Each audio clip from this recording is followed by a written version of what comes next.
Good evening, everyone. Welcome to another episode of Unscripted and Unchained RPG Review. I am Game Master Bloodworth, and as you can see by the graphics, today's video, I am making my return to my coverage of Dragonbane, Myth and Mayhem, and this is going to be Chapter 3. I'm going to break this down into a few separate videos because there's so much in here that is just so important to cover in detail.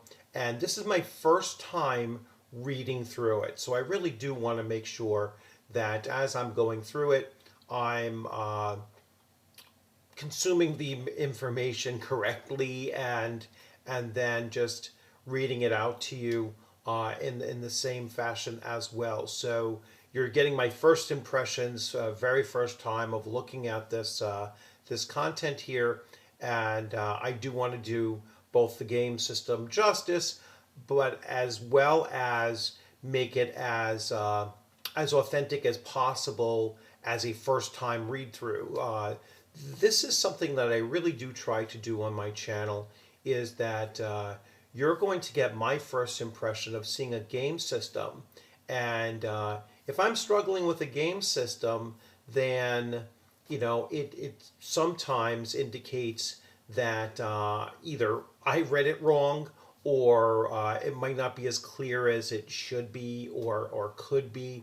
So without further ado, I'm going to jump right into it, and let's take a look at Chapter 3, Skills. And again, I'm going to break this down into a couple of videos because there is a lot of content here.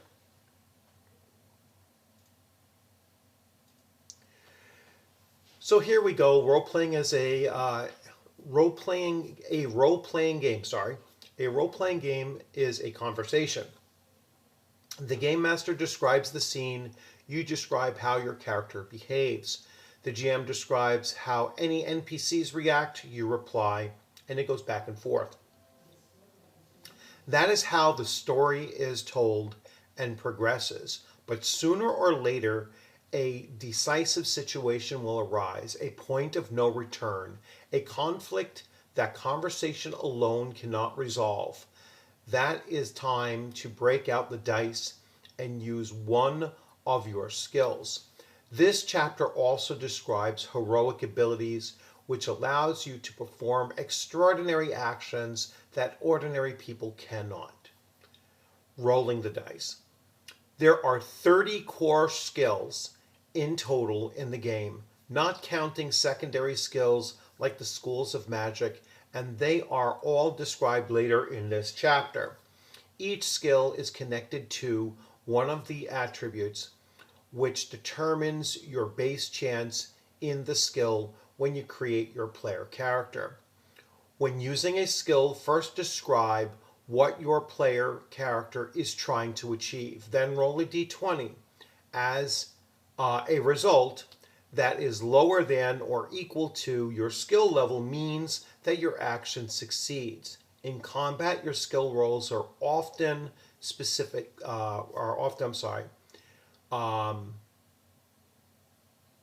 your skill rolls often have specific effects. Outside of combat, the GM or the adventurer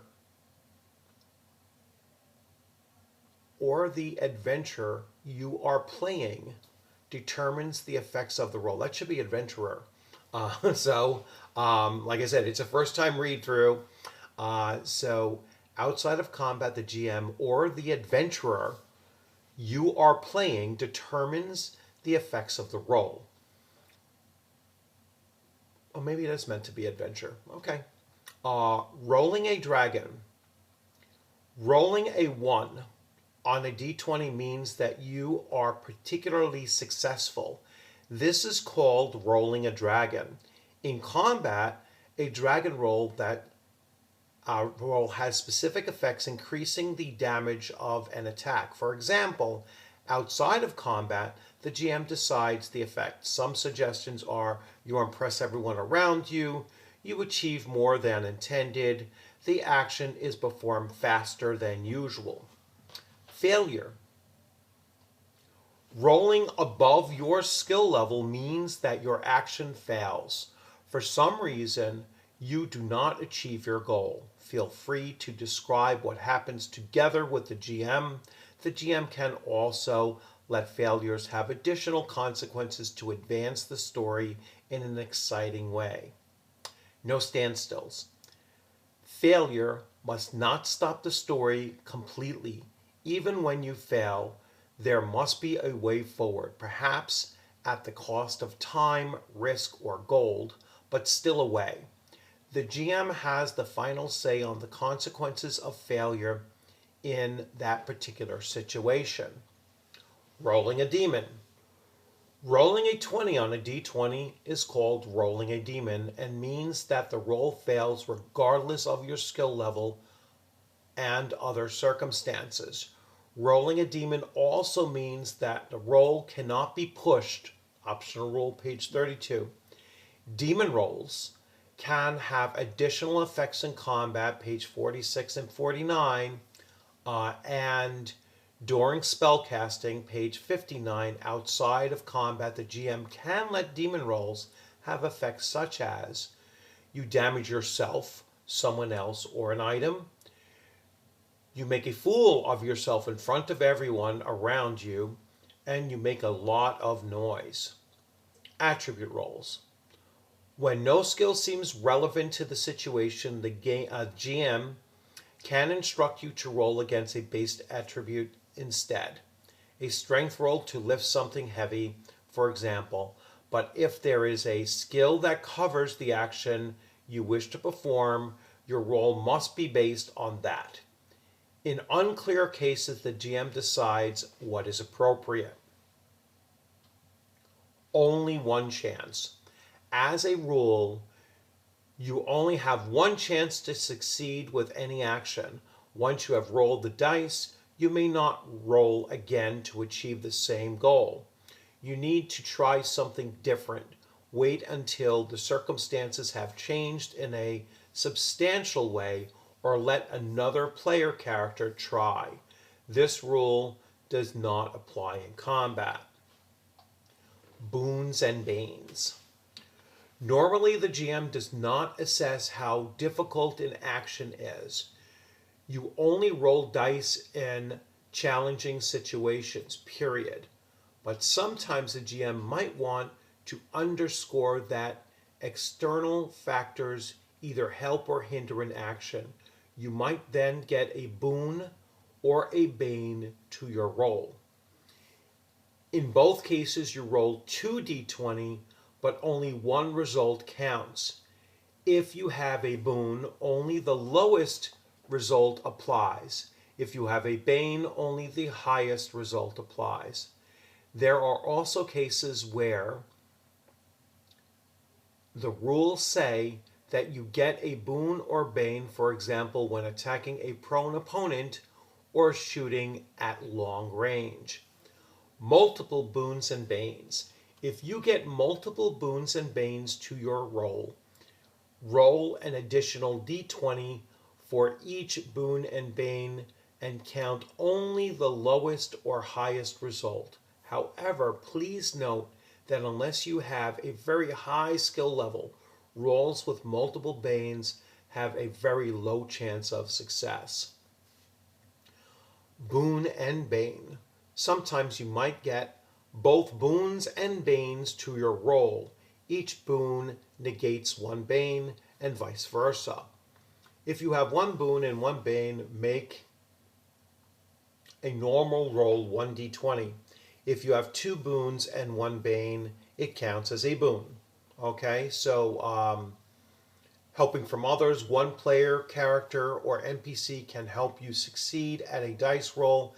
This must be declared before you roll any dice. It must also make sense in the story.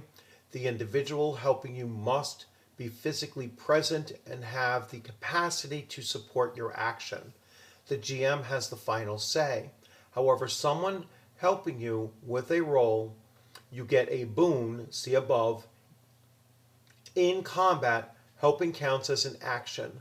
By helping someone else, you lose your own action that round. NPCs can help each other just as player characters can. only one character can help a roll. Pushing a roll. If you fail a skill or attribute roll, you can choose to push the roll, which means that you can make another attempt. The new result applies whatever it is. If you have boons or banes, you must re-roll all dice. You can never push a demon roll, a natural 20. Whenever you push a roll, immediately after the re-roll, you suffer the condition. This means that you get a bane on all rolls for skill based on a certain attribute and rolls against the attribute in question. Each attribute is linked to a certain condition, thus there are 6 different conditions.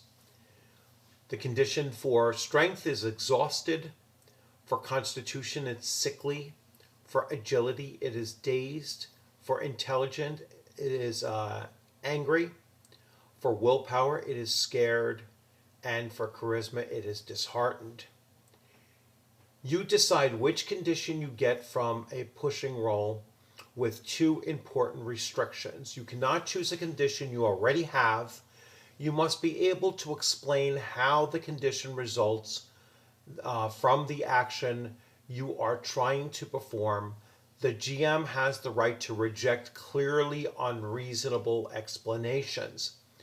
Once you have all 6 conditions, you may no longer push your rolls. In addition to their effects, conditions provide inspiration for role-playing.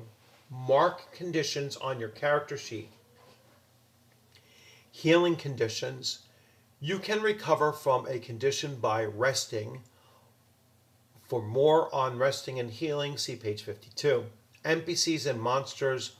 Only the player characters can push their rolls, not NPCs or monsters.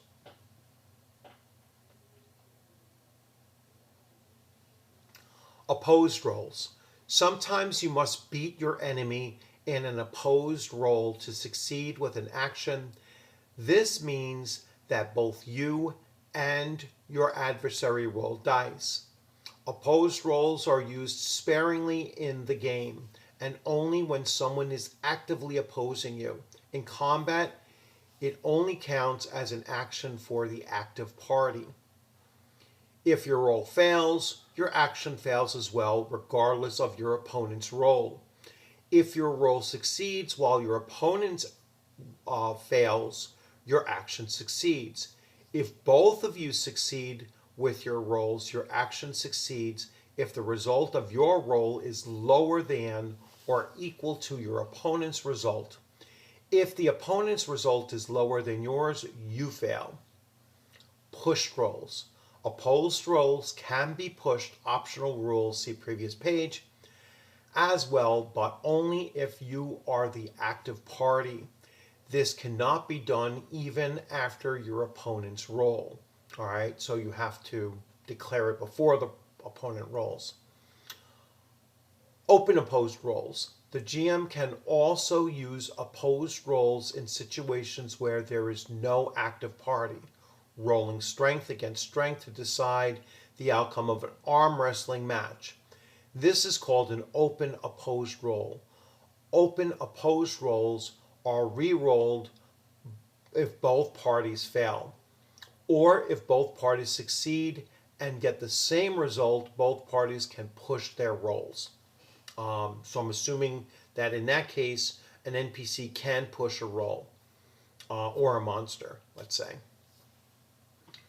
I am going to save the next video for the core skills.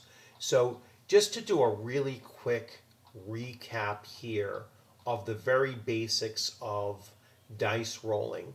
So, and I'm going to switch views because we don't need that up there.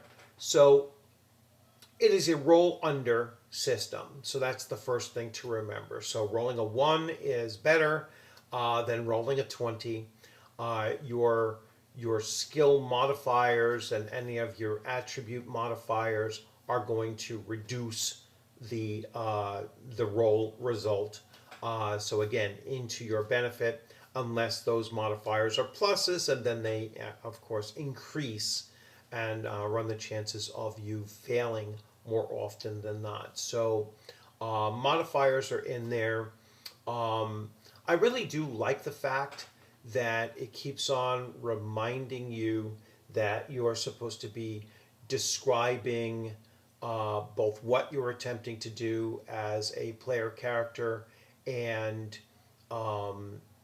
how you go about doing it, what is the result, whether it's a negative result or a positive result, if it's an extremely negative result or if it's an extremely positive result. You're also going to describe that as well.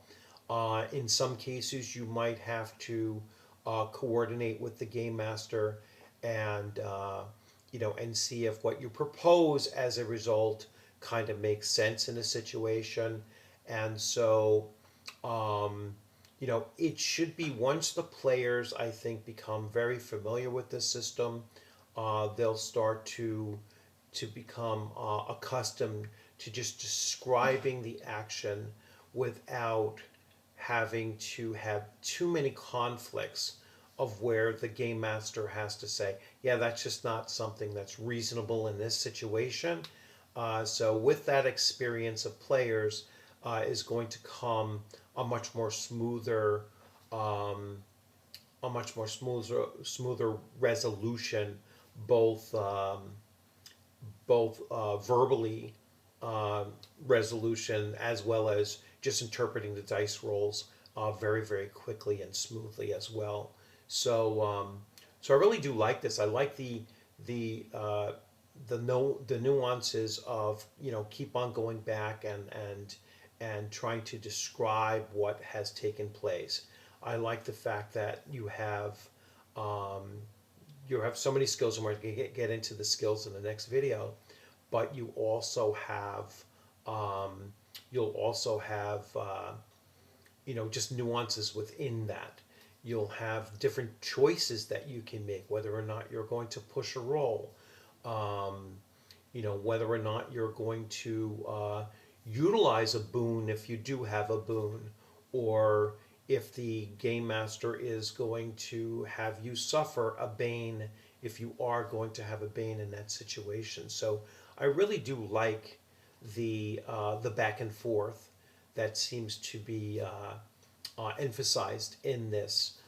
So I will be again making a return to start going through the actual skills. Like now, I should have labeled this making rolls, but it is part of the skills chapter. So the next one will actually go directly into the attributes and how they function, and then into the skills as well.